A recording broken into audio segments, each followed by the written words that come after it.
Hi guys, Jay Smith here, down at Bray Golf Range in Suffolk, and today we're going to be doing M-Craft Putters. Now, the normal review would be looks, feel, and how they hit, etc. This is going to be in normal me style, a little bit kind of more data driven, with the help of this little thing here, the Foresight GC Quad, with the putting analysis software. So we're going to hit some shots, see how the different style of heads, which are supposedly designed for different types of arcs and release patterns, etc., how they perform. We're going to do that in the little putting area over there. We're going to capture some data. Let's see how they work.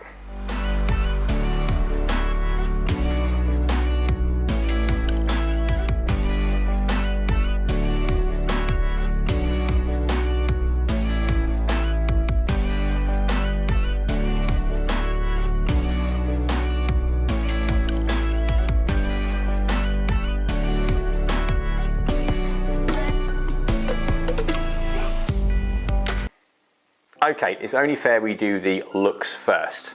So we're going to do an introduction to the 3 different models that Mizuno have brought out this year. Now, when it comes to Mizuno and their putter range, it hasn't been extensive like you would see Callaway with the Odyssey or anything else like that. It has been something that Mizuno have done sporadically for its lifetime. Now, I'm a Scotty Cameron user myself of the blade style, so it'd be interesting to see how these feel compared to my Scotty. But yeah, so go to the first one. So you've got 1, 2 and 3.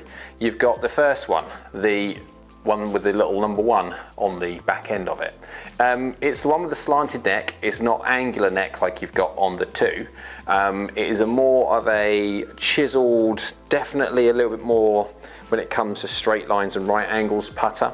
With the 2, there's a little bit more curve to it, but it's a little bit deeper from face to the back. So it's a slight difference when it comes to the depth of the putter head. I've got this in the black iron finish, which does look very nice. It's a shame that Mizuno stopped the black iron finish that they done in their wedges, which I quite like. The gunmetal grey look lovely. Big lineup line at the back with obviously the Mizuno logo behind. But in the bottom they've got these weighting systems which we will test. You've got 3, 8 and 13 grams, which comes in this wonderful little case here. But yeah, and you can mess around. We'll do a little bit of testing on that when it comes to the different weights and what difference they make. But yeah, so that's the one. The 2, let's put this one down here. The 2, the more classic, what you would see a normal Scotty Cameron would be, is that the blade style. It's got a bit more angular at the back, but it's with the angular neck. It is something which does suit my eye straight away. Without the Mizuno logos on, you could be forgiven to say that looks like Scotty Cameron answer style all day long. It's got the knurled face. All of these have got the CNC knurl face. They're all made out of 1025E carbon steel, the same metal as these things are made out of. The heads, the MP heads, and also the JPX, certain ones of the JPX line anyway. What people would see is the performance, the feel, the forge, and yada yada yada. Right, I've got that in the satin chromy kind of look. Again, it's got the weighting system at the bottom, and to my eye, that is something that suits my eye.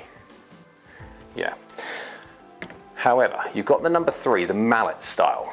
I've got this in the blue, as you can see there, and it does look striking, is the word. The Mizuno have done the blue finish now in their wedges for quite some time, and it does look exceedingly striking.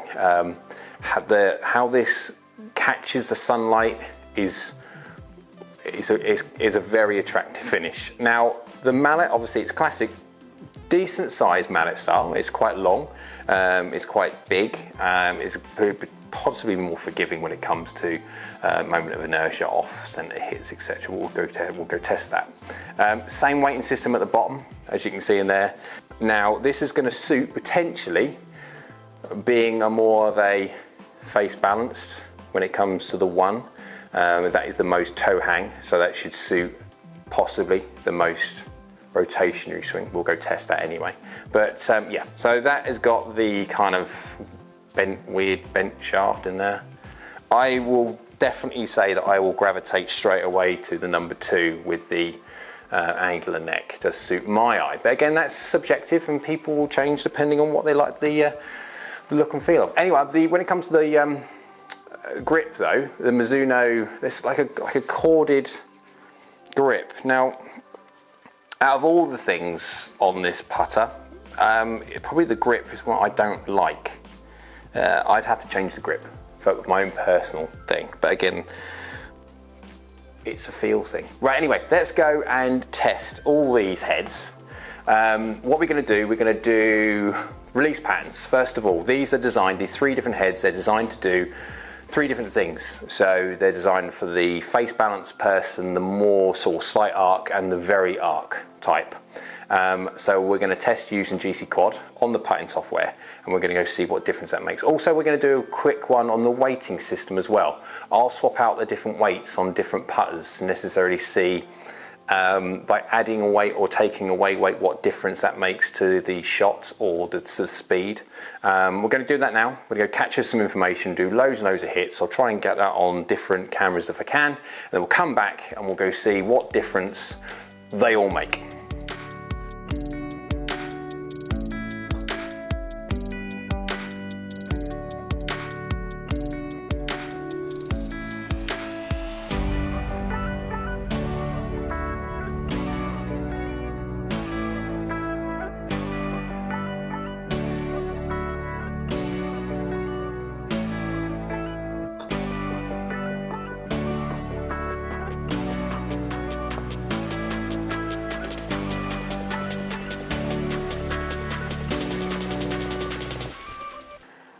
Okay guys, back now from hitting lots of putts with the M-Craft 1, 2 and 3.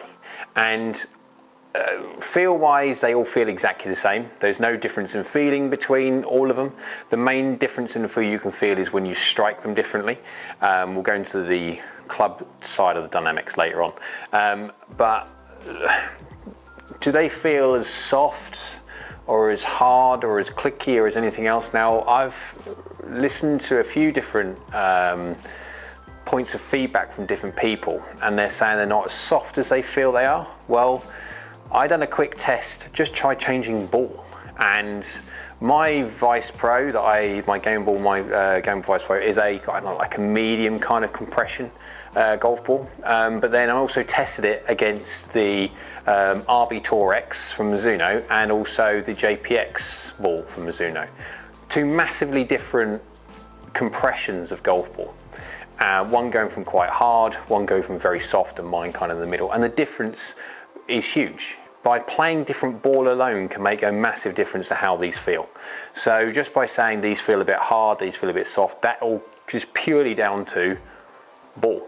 So anyway, come to the ball part of the day. I've got lots of information, so rather than putting it all, screwing it all down, it's going to confuse the living daylights out of people. So I've averaged everything out. So I've got the laptop by side of me.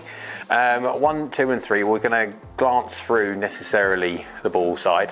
You can just sort of see basically that I'm hitting at a certain distance. Ball speed 5.4, 5.45. I'd expect them to be very, very similar. Launching 1.8, 1.8, 1.7. These all got the same loft. You could argue that necessarily the third one is launching the ball slightly better with less backspin as it launches. But yeah, within reason, they're doing exactly what I would expect them to do. Let's go over to club data side of things. This is a bit more the interesting side. 1, 2 and 3. All the same speed. 3.5, 3.5, 3.4. So I was 0.1 of a mile an hour slower with this one. Attack angles, very, very similar. Club paths within, what's that, 0.3 of a degree on all three of them. Very, very similar. But quite a bit of difference. Now, remember, these are for different release patterns. So necessarily how the club is rotating through. So the largest arc, a medium arc, straight back through, face square, face balance, massive toe hang, etc. So I would expect potentially to see that not rotate as much, that rotate the most, and that one being in between. Club path is remaining 0.1, 0.3, 0.2. They're so close to 0, so within reason, bang on 0. But face to path, 0.1 or minus 0.1, so slightly closing to a path on the one that releases the most. and then going to 0.3 open with the 2, and then to 1 degrees open. So it is making a difference. You can see there the dynamics of the club is making a difference as to where the golf ball, or we'll say where the face is rotating, and then obviously where the golf ball would go. When it comes to closing rate, another idea of how you can measure the degrees per second rotation of a head. You've got the M-Craft 3, or they go with the one first, this one here, the one that should rotate the most, 41 degrees per second. So that's rotating at 41 degrees per second. The 2 is rotating at 35, slightly less. And the 1, the 3, the face balanced, slightly less again at 31. Strikes fairly similar, 5mm toe, 1mm high, 4mm toe, 0mm center, and then 3mm toe, 2mm high. So we're darting all around a very, very small point on the face. Right, so you can see there that necessarily that one you could argue would miss right, that one would miss left, and then that one would be in the middle if you're looking at rotations. But again, suits down to different players, hence the reason why making 3 different types of head. So all that one, there's a difference in weight, because all these come with different weight ports in them, and they come with a 3, an 8 and a 13 gram, which you can interchange, you can mess around with, and you can do all that. Now, rather than getting into all the bits of moving a heavy weight into here and all what it would be, I went from hitting the M-Craft 2, the middle one of the 3, with the light 2 3s, and on another set with 2 13s in there, so make it 20 grams heavier on the head. Now, I've got the information here, and again, I've averaged it all out, because the last thing you guys want to do is just, go through screens of information. So, the light, ball data first, club data first. Go club data first, because that'll be more of an interesting one. So, club head speed, 3.9 and 4. So, within 0.1 of a mile an hour, exactly the same. Now, bear in mind, I'm expecting, potentially, I have found in the past by putting heavier weight in the head, especially on winter greens, would make the golf ball just travel a little bit further. And when it comes to more summer greens, where the greens are a lot quicker, take the weight out, because you don't need that ball traveling so far off the face. So I'm expecting to see a difference in efficiency. And yes, between the M-Craft 2, the light, the 2 3 gram weights to make 6 grams, you've got a club efficiency of 1.52. So how much ball speed you get from any given club speed, given strike being the similar point. Attack angles within 1 degree, club paths within 0.4 of a degree, 0.2, 0.2, face to paths within nothing. You can see there that within reason it's the weight. The weight difference alone, when you come to the ball speed, is differences rather than only 0.1 in head, it's now 0.4 in ball, because efficiency's gone from 1.52 with the lighter weight to 1.57 with the heavier weight. Now this is all kind of a little bit kind of techie and possibly boring in some people's eyes, but it's a valid test as to what the weights alone, before you start messing around with putting heavy weight in the toe and heavy weight depending on where your misses, etc. You can see there just by summer greens, winter greens, where the ball doesn't travel as far on the winter greens because the grass is taller, just by putting a heavier weight can help you get that ball to the hole. The rest of the data on there that I'll pop up so you can actually see, but it is a valid test to see what just weight in the head, because these come obviously with the weight pack, what it can do for you when it comes to, so I would say run of the mill would be, I'd be putting the 8 in, keeping the 8 gram weights in, and then when it comes to summertime, I might put the 3s in, and then definitely when it comes to winter time, I'm going to put the 13 gram weights in, because if anything, I struggle to get the ball to the hole when it comes to those slower greens. So anyway, that is about as much information before everyone explodes, their head explodes. So feel-wise, again, it is more down to the golf ball what you use than ever it is anything to do with the head. But again, you guys test. I hope you liked that one. That was a very, very labor intensive review. So thanks for sticking with me.